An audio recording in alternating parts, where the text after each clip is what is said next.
ഇപ്പോൾ ഇന്നത്തെ പത്രത്തിൽ കണ്ടത് പറഞ്ഞത് നമ്മുടെ കഴിഞ്ഞ ബഡ്ജറ്റിലാണെന്ന് തോന്നുന്നു ഇവിടുത്തെ കെട്ടിടങ്ങളുടെ എല്ലാവരുടെയും ഫീസ് വർദ്ധിപ്പിക്കാൻ വേണ്ടിയിട്ട് ബഡ്ജറ്റ് നിയമം ഉണ്ടാക്കി അല്ലേ? അത് കെട്ടിട നികുതിയും അത് കെട്ടിട പെർമിറ്റ് നികുതി ഫീസും വർദ്ധിപ്പിച്ചു.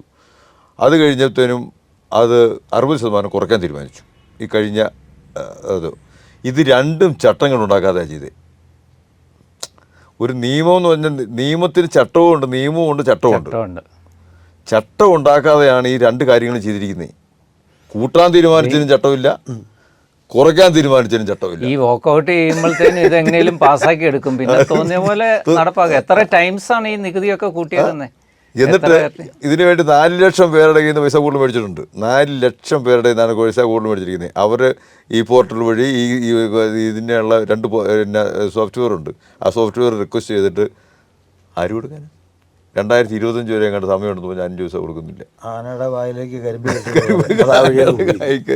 അല്ല, ഇത് ഞാൻ പറയുന്നത് നിയമം ഉണ്ടാക്കാനുള്ള ഒരു നിയമം ശരിക്കും ഉണ്ടാക്കണം. അത് ചർച്ച ചെയ്ത് അതിനാണ് അവരെ തിരഞ്ഞെടുത്തിടുന്നത്. പാർലമെന്റിലോ നിയമസഭയിലോ പോയി ബഹളം ഉണ്ടാക്കാനല്ല ഇവരെ തിരഞ്ഞെടുത്തത്. അങ്ങനെയുള്ളവരെ അടുത്ത തവണ സ്റ്റെപ്പ് ഡൗൺ ചെയ്യണം. അവരെ എങ്ങനെ ചെയ്യാനുള്ള ഒരു മന്ത്രിയാകുന്ന നാടാത് പഠിക്കരുത്. അങ്ങനെയുള്ളവരെ മന്ത്രിയാകുന്ന നാടാ. അതെ, അത് ഇല്ലാത്ത എന്തില്ലയോ അവരെയാണ് അതിന്റെ മന്ത്രിയാക്കുന്നത്. വിദ്യാഭ്യാസം ഇല്ലാത്ത ആളെ വിദ്യാഭ്യാസ മന്ത്രിയാകും, സംസ്കാരം ഇല്ലാത്ത ആളെ സംസ്കാര വകുപ്പ് മന്ത്രിയാകും. ഇങ്ങനെയുള്ള ഒരു ഇതിലേക്കാണ് പോകുന്നത്. അത് ജനങ്ങളെ തിരിച്ചറിയണമെന്നാണ് ഞാൻ പറയുന്നത്. ജനങ്ങളെല്ലാം ഇതിങ്ങനെ വിഭജിക്കപ്പെട്ടു പോയത് പാർട്ടിയുടെ പേരിലും ജാതിയുടെ. അല്ല, രണ്ടാമത്തെ കാര്യം ഈ ഇംപ്ലിമെൻറ്റിങ് ഏജൻസികൾ, നമ്മുടെ കോടതിയാണെങ്കിലും നമ്മുടെ ബ്യൂറോക്രസി ആണെങ്കിലും ഒരു നിയമം ഉണ്ടാക്കി അത് കറക്റ്റായിട്ട് ഇംപ്ലിമെൻ്റ് ചെയ്യാനുള്ള ഒരു ആർജവം കാണിക്കണം. അത് ചെയ്യുന്നില്ലെങ്കിൽ അവരെ കൊണ്ട് ചെയ്യിക്കാനുള്ള അതെല്ലാം ഈ പണ്ടാറ് പറഞ്ഞ പോലെ എനിക്കെന്ത് ചെയ്തം എന്നുള്ള ബോധത്തിൽ ഇതൊക്കെ സാറൊക്കെ നമ്മളെല്ലാം ജോലി ചെയ്തുകൊണ്ടിരുന്നതാണല്ലേ. ചെയ്താലും ഒത്തിരി കുറ്റങ്ങൾ പറയും, ചെയ്തില്ലെങ്കിൽ ഒറ്റ കുറ്റേ പറയുള്ളൂ, നീ എന്നാണ് ചെയ്യാത്തത്. ഈ ഒരു അവസ്ഥയിലാണ് ഇപ്പോൾ നിൽക്കുന്നത്. അതിലൊരു ചേഞ്ച് വരണം. മൂന്നാമത്തെ നമ്മുടെ പൗരധർമ്മം, അതാണ് ഏറ്റവും പ്രധാനം എന്ന് ഞാൻ പറഞ്ഞു. ഇതിൽ നമുക്ക് മാത്രം ജീവിച്ചാൽ പോരാ, നമ്മുടെ മക്കൾക്കും ബാക്കി ജീവജാലങ്ങൾക്കും എല്ലാം ജീവിക്കാനുള്ള ഒരു അവസ്ഥ ഉണ്ടാകാൻ ഞാനെന്ത് ചെയ്യണം.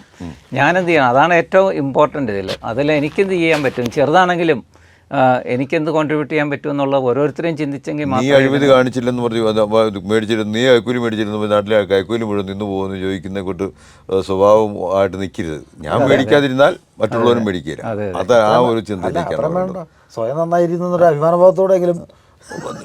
അല്ലാതെ അത് ഓരോ വ്യക്തിയും ചിന്തിക്കേണ്ട കാര്യമാണ്. എല്ലാവരും ചിന്തിക്കുന്നത് ഞാൻ ഒരുത്തൻ നന്നായിട്ട് എന്നെ കാര്യമിരിക്കുന്നത്. കൈക്കൂലിക്കാര്യം മാത്രമല്ല, ഞാൻ ഒരുത്തൻ പ്ലാസ്റ്റിക് കൃത്യമായിട്ട് കത്തിക്കാതെ സൂക്ഷിച്ചിട്ട് എന്നെ കാര്യമിരിക്കുന്നു, ബാക്കി എല്ലാവരും കത്തിക്കുന്നു.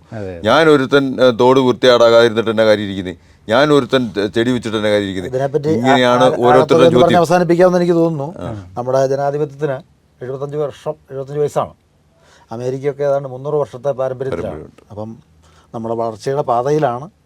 ഇനിയും നന്മകൾ ഇങ്ങനെയൊക്കെ ചർച്ച ചെയ്യപ്പെടുകയും അടുത്ത തലമുറയിലേക്ക് മാറ്റങ്ങൾ ഉണ്ടാകും,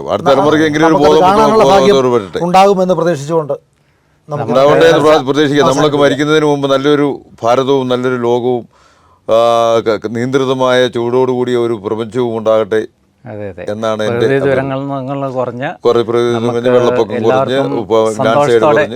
സന്തോഷത്തോടെ ജീവിക്കാൻ പറ്റുന്ന. ഓണം കഴിഞ്ഞതേ ഉള്ളൂ, മാവേലിയുടെ ഒരു കാലത്ത് മനുഷ്യരെല്ലാവരും ഒന്നുപോലെ എള്ളോളുമില്ല പുളിവചനം എന്ന് പറഞ്ഞ് നമുക്ക് മുന്നോട്ട് പോകാം. അടുത്ത തലമുറയ്ക്ക് ഇതൊരു പ്രചോദനമാകട്ടെ. അവർ ഇത്തരം കാര്യങ്ങളിലേക്ക് ചിന്തിക്കട്ടെ. അതായത് ഈ ഫോസിൽ ഇന്ധനങ്ങളിൽ നിന്ന് മാറി ചിന്തിക്കാനുള്ള കഴിവ് അവർക്കുണ്ടാകട്ടെ. ONV പാടി പോലെ ഇനിയും മരിക്കാത്ത ഭൂമി, ആ ഭൂമിയെ മരിക്കാൻ വിടാതെ ജീവനോടെ സുസ്ഥിരമായിട്ട് നിലനിർത്താൻ എല്ലാവർക്കും മനുഷ്യനായി പിറന്ന എല്ലാവർക്കും അതിനുള്ള ബാധ്യതയുണ്ട്. മനുഷ്യനായി പിറന്ന കന്നുകാലിമാർ മറ്റു മൃഗങ്ങളൊന്നും ഇത് നശിപ്പിക്കുന്നില്ല. പക്ഷെ നമ്മൾ നശിപ്പിക്കുന്നതിന് പേരിൽ നല്ല ഒന്നാന്തരം കുരങ്ങന്മാരും സിംഹവാലം കുരങ്ങന്മാരും വംശനാശം നേരിടുക, ആമകൾ, പച്ചത്തവള എന്ന് വേണ്ട എത്രയോ പ്രപഞ്ചത്തിൽ അനിവാര്യമായ ജീവജാലങ്ങളാണ് മനുഷ്യൻ്റെ കെടുതികൾ കൊണ്ടും ക്രൂരതകൾ കൊണ്ടും ഈ ഭൂമിയിൽ നിന്ന് വംശനാശം നേരിട്ടുകൊണ്ടിരിക്കുന്നത്. അതിനൊക്കെ നമുക്ക് മാറ്റം വരുത്തണം. അതിനടുത്ത തലമുറയ്ക്കെങ്കിലും കഴിയട്ടെ. നമ്മളോ വേറൊരു വ്യവസായ വിപ്ലവ വികസനത്തിൽ പെട്ടുപോയി. അതിന് മാറ്റി ചിന്തിച്ച് സുസ്ഥിര വികസനത്തിനനുസൃതമായി ജീവിക്കുവാൻ എല്ലാവർക്കും കഴിയട്ടെ എന്ന് അഭ്യർത്ഥിക്കുന്നു. അതിനുവേണ്ടി നമുക്ക് ശക്തിയുക്തം അതെ യെസ്